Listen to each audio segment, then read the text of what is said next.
The Histories by Herodotus, translated by Tom Holland. So I'll give some brief background on this first before I launch into all my thoughts. This is apparently the longest work of ancient Greek text that has survived down to us. I mentioned in my review of the Iliad that, considering how difficult it is to copy and preserve ancient texts, right? Scribes have to just go through and do it line by line, and they have to keep making new copies because old copies get moldy or destroyed or fragmented.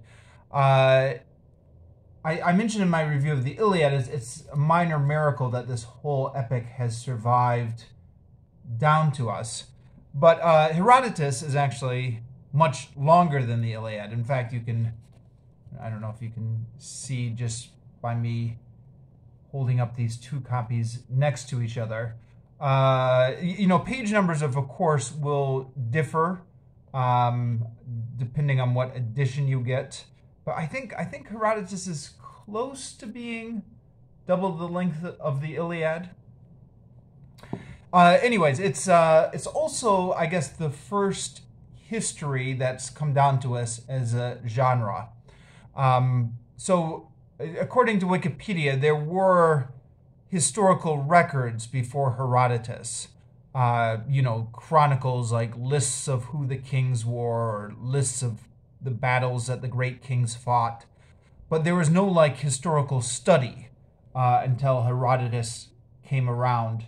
And Herodotus was writing this up as okay, this is the history I'm going to tell. These are the lessons that we can draw from it. History as literature. And it really is history as literature because he will write in the dialogue between the historical figures. He will write in the speeches that the generals gave. He will write in what certain people were thinking. Stuff that, of course, no serious historian would do now. But I think a lot of historians did this in the ancient world. And I guess Herodotus was the one who started the whole genre. Famously, Cicero, the great Roman statesman, called Herodotus the father of history. He's the one from whom the historical genre originates. But Herodotus also had a weakness for mixing in folklore and legends with his history in a way that's quite obvious, even if you're not a trained historian.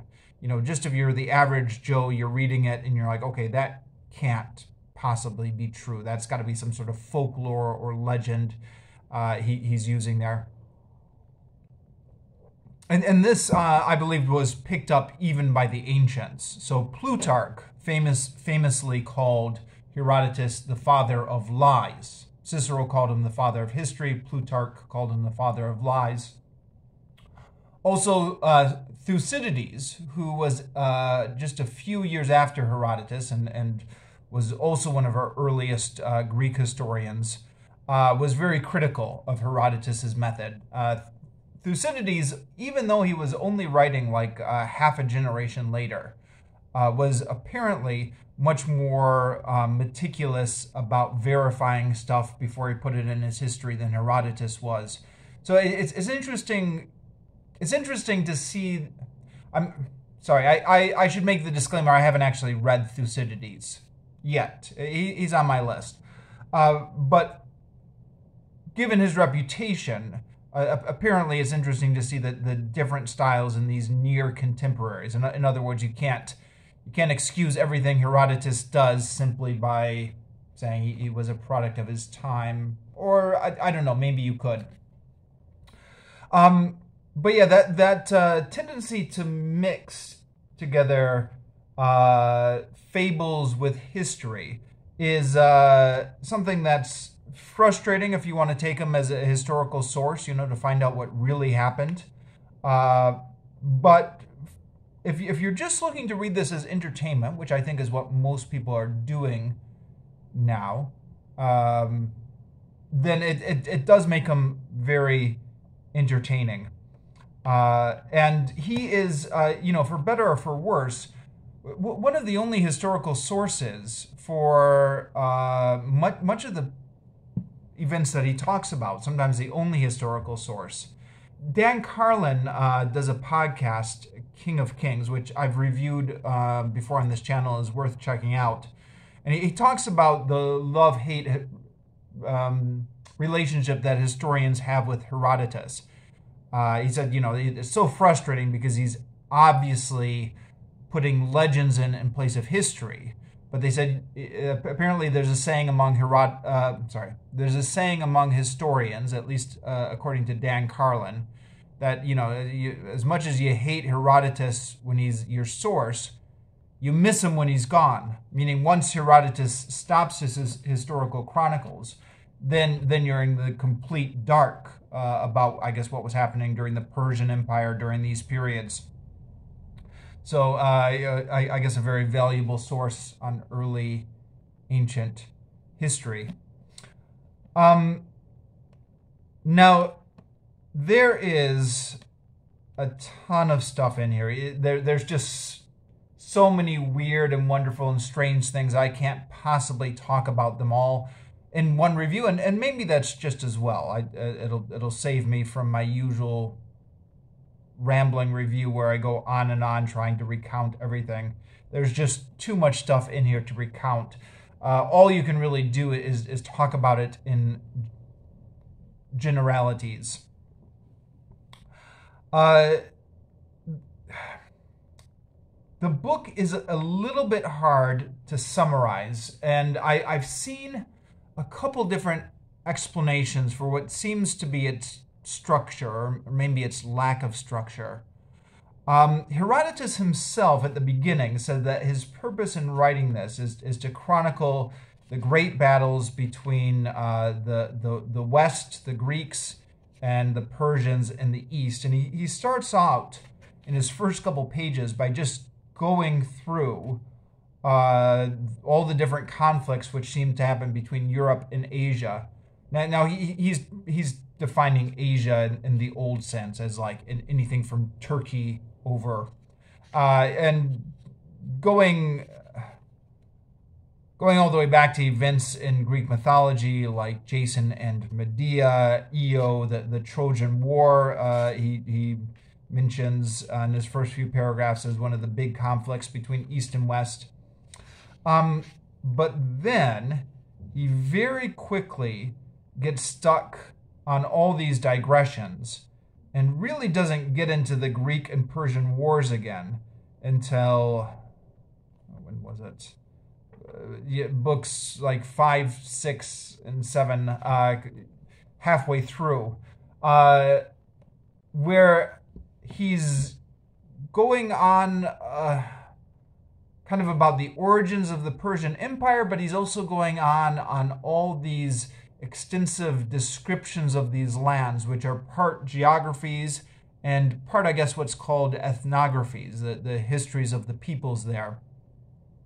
Sorry, descriptions of the peoples there is what I meant to say. Ethnographies, descriptions of the peoples. And I've seen another theory that what happened actually is he started writing a travelogue. So he claims to have traveled extensively, although I guess historians debate how much he actually traveled and how much he was relying on other people's reports. He also did claim to talk to a lot of people. And so maybe this started off as his big travelogue, and then eventually some sort of historical framework got attached to the travelogue somewhere in the writing process. I don't know, maybe this thing went through a couple drafts. And there's also a big digression in book 2. This is divided into books. Sorry, I should clarify. This was later divided into books, so like by later transcribers. Apparently Herodotus himself didn't divide it into books. It was later divided into books, and Book 2 is a long digression all on Egypt. In this edition, it's about 80 pages, but this edition has kind of big pages with small margins. Tom Holland, the translator of this edition, says it's like a 150-page digression. I think he might be referencing a different translation than his own, or a different edition than his own. So I guess depending on your edition, either 80 or up to 150 pages, digression on Egypt. The notes in the back of this edition say that there's a good chance that section on Egypt was originated as a separate work. So and they even say it might have been a masterpiece in the original sense of the word, meaning this was something that Herodotus had written to show his mastery of Greek prose originally. So like it, I don't know. Like as he was coming through as a writer, trying to prove his talent, he originally wrote a treatise on Egypt. And then later, when he was writing these histories, he stuck that treatise on Egypt in there, which would explain why it just goes on and on and on and on, and why it doesn't really smoothly connect to the rest of the story.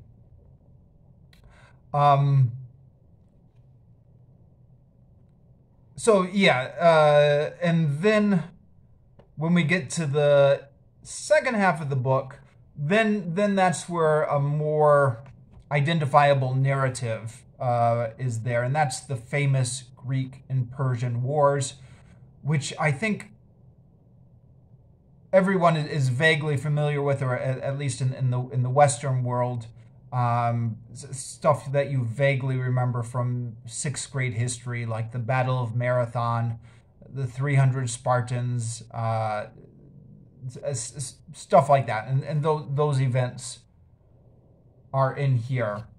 And I think, again, Herodotus is the primary source for the Greek and Persian wars, although not the only source.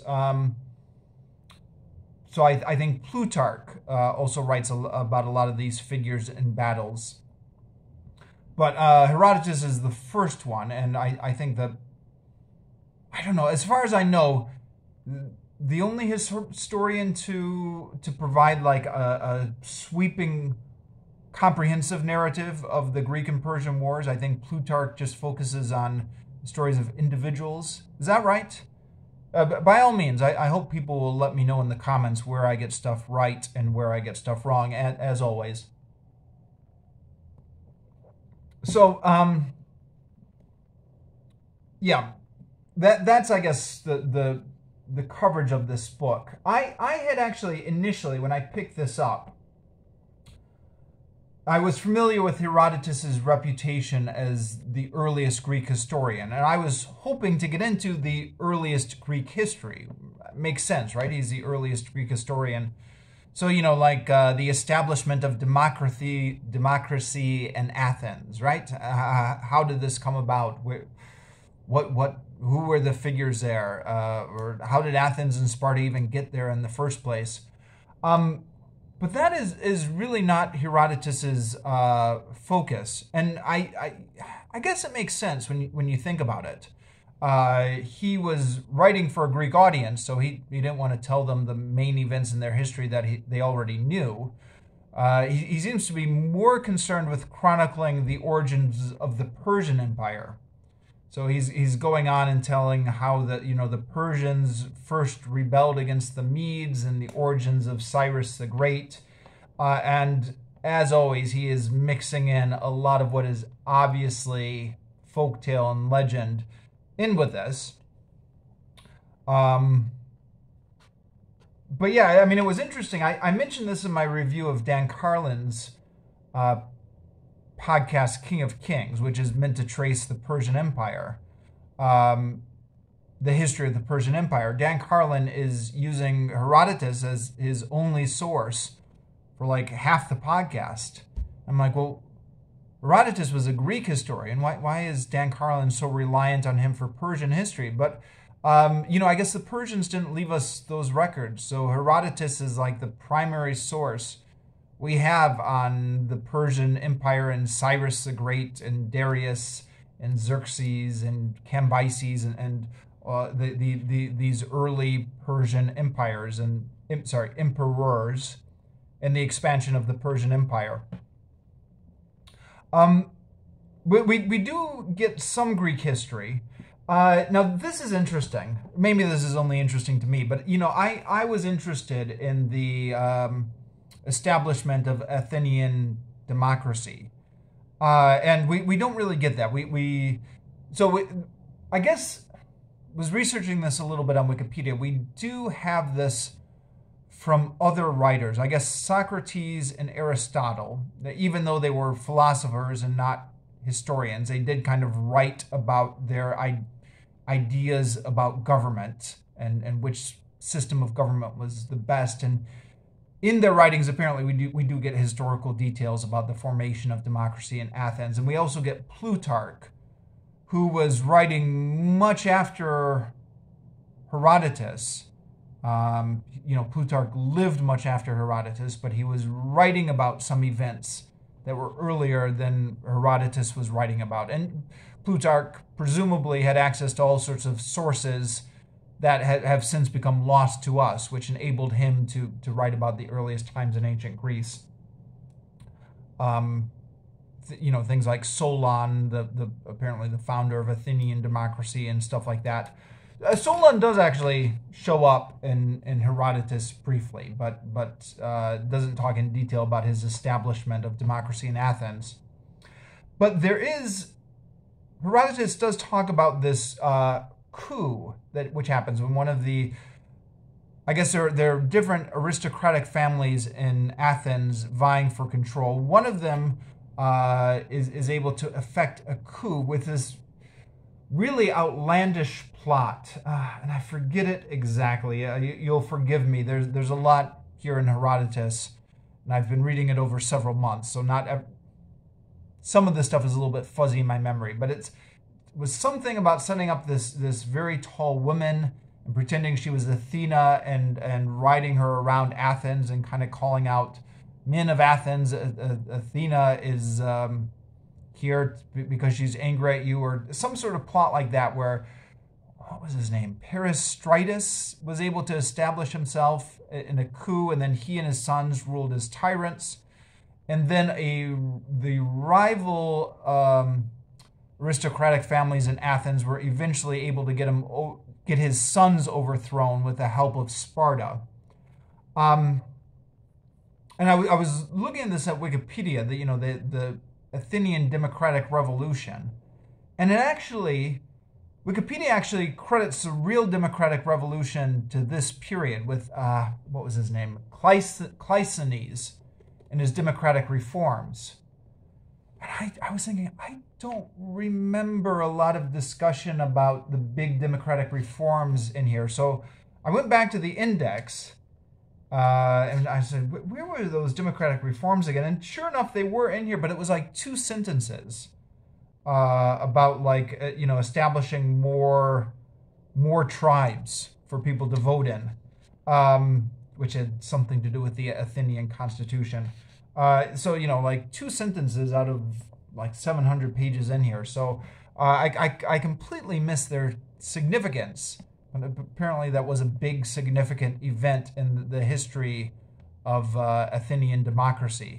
I got the impression, just reading it on my own, that there was a temporary period where autocratic control had been established in Athens because of a coup, but then it got overthrown and democracy came back. I didn't realize this was a big moment apparently it was a big moment.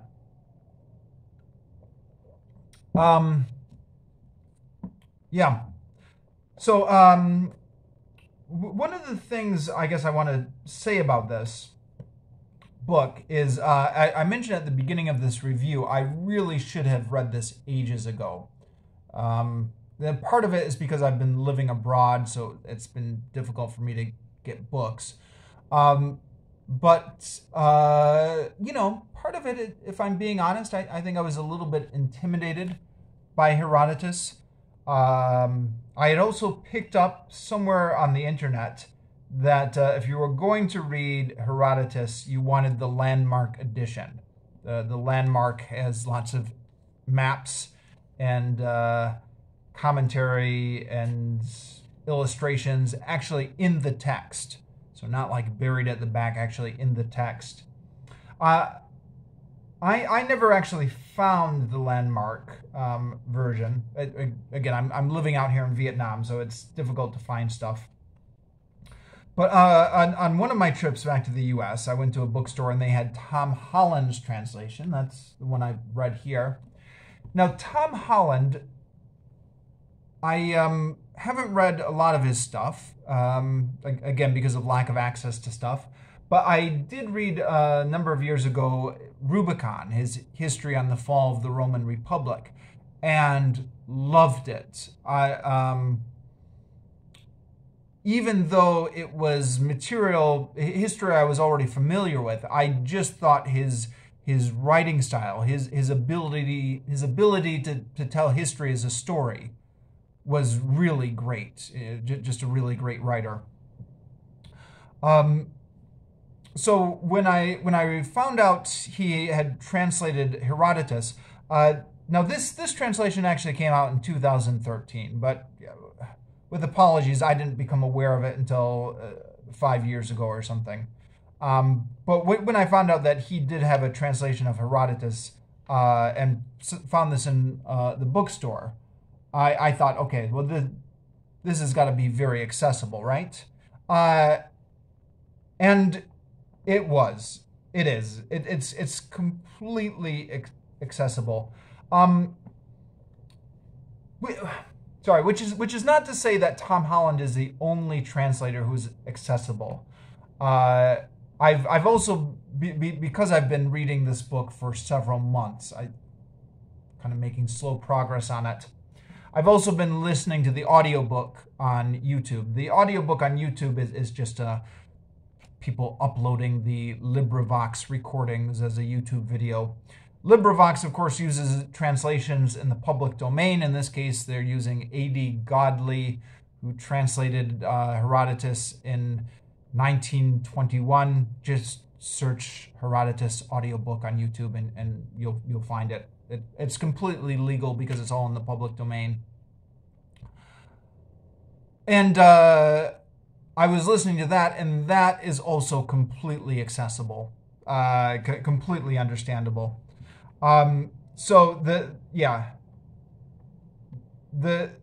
book, if you've been intimidated by this like I have, don't worry. The book is completely accessible. The only things, a few things. One of the things, and Tom Holland actually, to Tom Holland's credit, he does a good job of preparing the reader for this. Both in his translator's introduction, he talks about what to expect out of Herodotus as a reader. Also, there's a video, which, again, you can find this on YouTube, Tom Holland, Herodotus, when he's talking about his experience translating Herodotus and his love of Herodotus. He says Herodotus has so many digressions. He in his translator's introduction, he actually compares Herodotus to a great shaggy dog story. So a shaggy dog story is an old joke in which there's a story and it just takes the storyteller forever to get to the point. They just kind of keep going on digressions and they keep going off on tangents. And then eventually they get to the point. And it turns out that the point is completely anticlimactic. So the joke, such as it is that you've completely frustrated the listener's expectations. They're expecting that all of this has got to be leading up to something huge, but all of this is leading up to nothing, and it's just been an excuse to waste the listener's time or frustrate the listener. Tom Holland compares Herodotus to that. Not that it's meant to waste your time, but that it's completely playing on frustrating your expectations. So you're expecting him to get to the point. He's not getting to the point at all. He's going off on this digression, and then in the middle of that digression, he's going to go off on another digression within that digression. And sometimes he'll go off on a third digression within the digression. And Tom Holland said, when I was a kid, this used to frustrate me because I just wanted him to get to the point, and he never gets to the point. But he says, as I became older and I started to appreciate Herodotus more, I began to realize that the pleasure was to be had in enjoying these weird and wonderful digressions where he just goes off and talks about anything.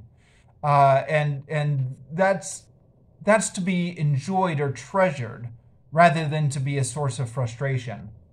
And because I had seen that video, and Tom Holland reiterates the point in his translator's introduction here, I knew what to expect, and I was ready for it. Had I not been so prepared, I probably might have gotten frustrated with all of Herodotus's digressions. But because Tom Holland had prepared me for that, I just went along for the ride. And Herodotus has so many weird and wonderful stories. And are they historically accurate? Probably not for most of them. But you're just along for the ride here, and he's telling you about this, and then he's telling you about that, and you just have to go with it. It's a series of really colorful anecdotes almost. I had a friend. He posted something on Facebook years ago, but it's stuck in my memory. He said, I love reading Herodotus because you can just flip it open to any random page and there will be something interesting on that page. And I thought about that as I was reading this edition, and that's pretty much true. Just about any random page you flip this open to, there's going to be some sort of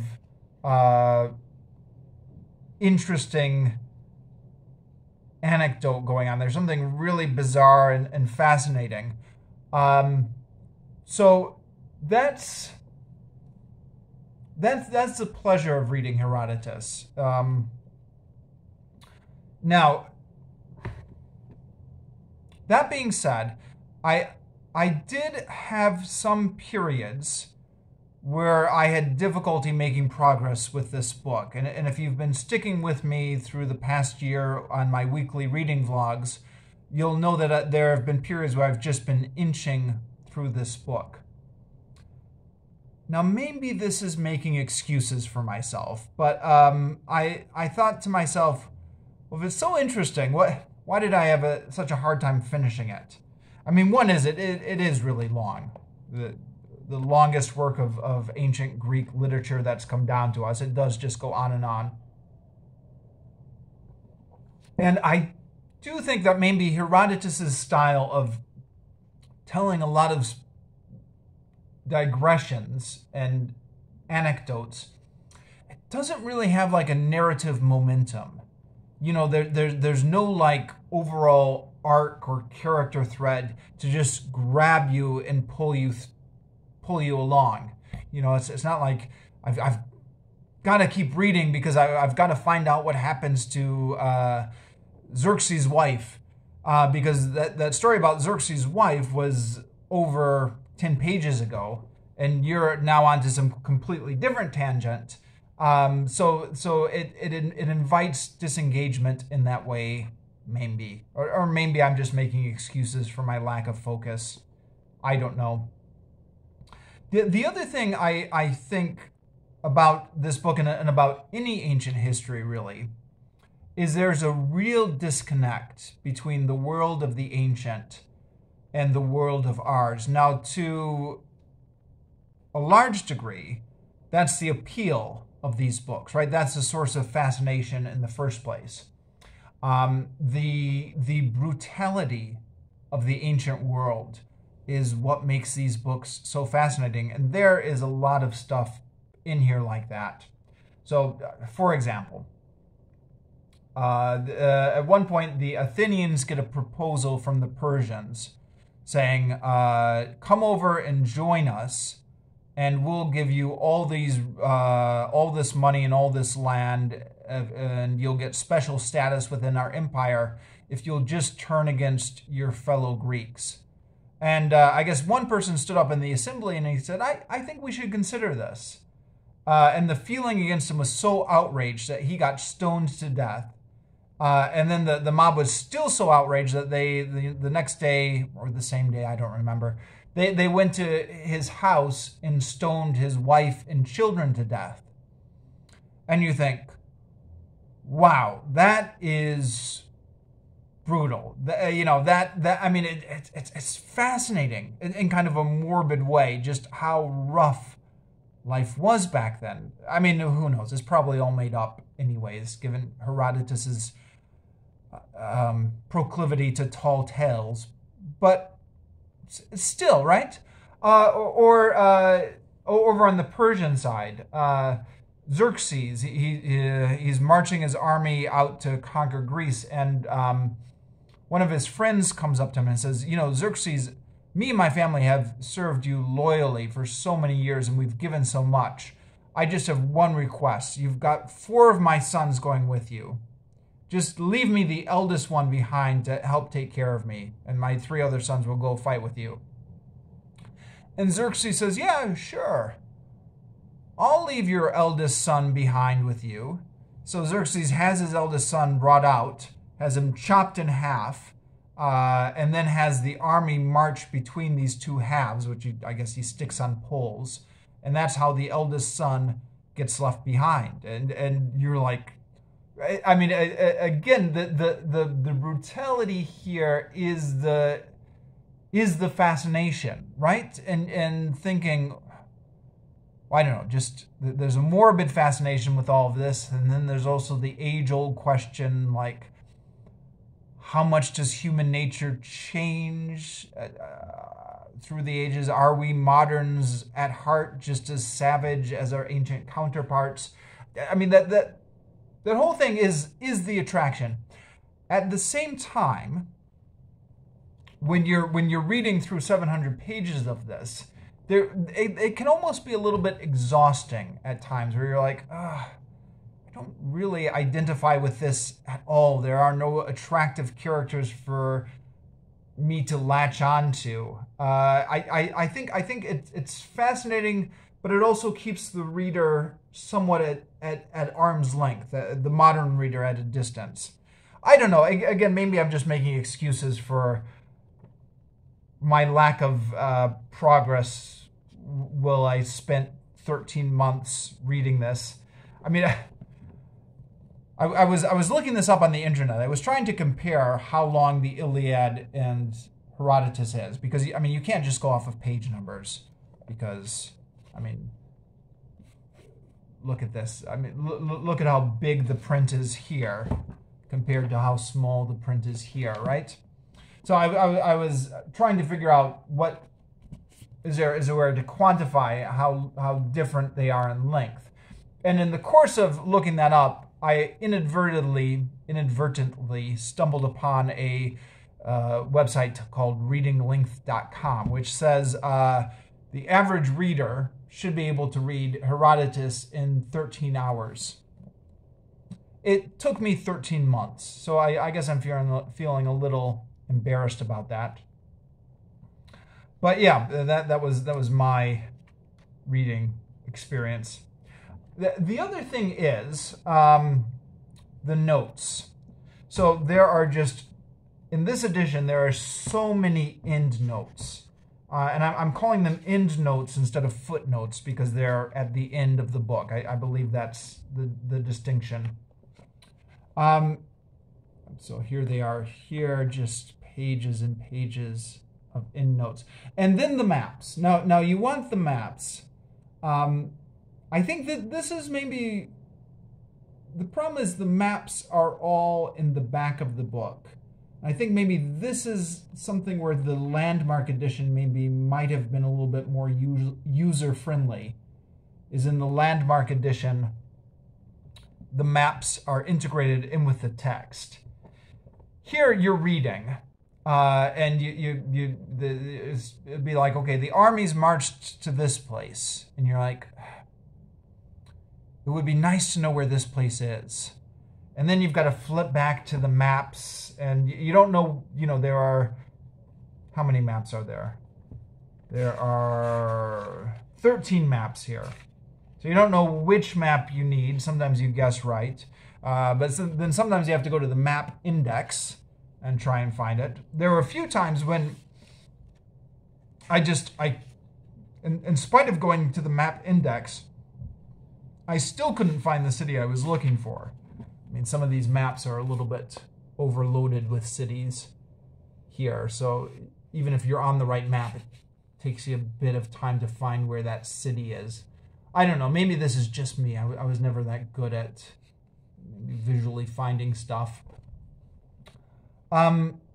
Most of the time, you can kind of skip consulting the maps anyways. I mean, it's nice to have that visual reference, but at the end of the day, even if you can't locate the city on the map, you can still follow the overall story.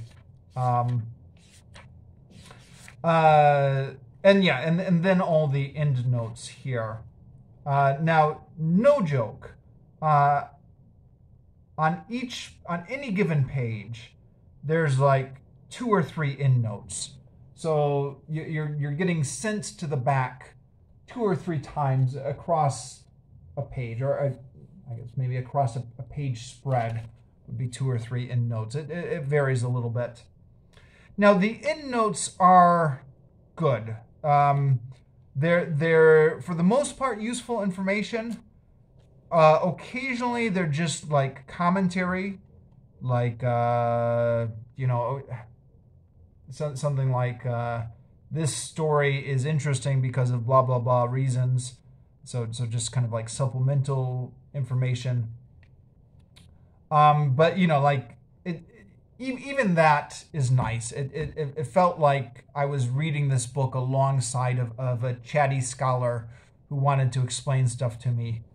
I just found it cumbersome to constantly be flipping back to the back of the book. And for those of you who've been following me on my weekly reading vlogs, I apologize for sounding like a broken record, because I think I complained about this every week when I was reading Herodotus. I would have much preferred that these notes be integrated at the bottom of the page as footnotes instead of at the back of the book as end notes. But it's no good complaining about that. Steve Donahue, on one of his videos, I don't remember which one, of course, says that for better or for worse, nothing is published with footnotes at the bottom of the page anymore. Publishers nowadays are just worried that footnotes at the bottom of the page would scare off potential readers. So it's all buried in the back to avoid cluttering up the page, to avoid scaring off potential readers in the bookstore. And that's just the way it is. So no use complaining about it, I guess. But yeah, when I was reading this book, I would have 2 bookmarks. One bookmark for the main text, and then I would have another bookmark to mark my place in the end notes, because he kept flipping back and forth between them. And that's another thing which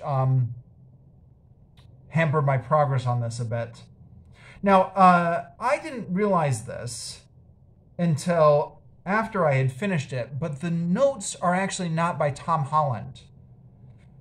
I don't know why I didn't notice this, because it's right here on the cover.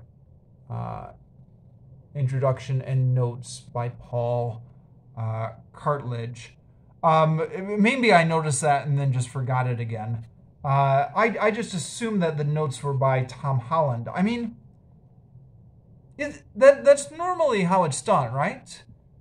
Usually the translator does his own notes, right? I don't know. Because some of these notes are even explaining what the original Greek text means, or what the original Greek word was. Not the majority of the notes. The majority of the notes are just kind of commenting on extra historical details. But some of them are about the original Greek word. So shouldn't that be the what? I don't know. I guess maybe, who knows? Tom Holland is actually not a career academic, meaning he doesn't have a tenured position at any university. He's just I guess he's a scholar in the sense that he's done the work. He has the degree. He can read ancient Greece, but maybe they needed to bring in somebody more knowledgeable. I don't know. But anyways, all of that's a long digression about this particular edition of Herodotus, which won't be of interest to anyone else who's reading different editions. But it's a long way of saying that although there is some fiddling about with flipping back and forth between the maps and the endnotes in this edition is completely readable and completely accessible. So you could definitely do worse than this edition. If you're looking for a readable version of Herodotus,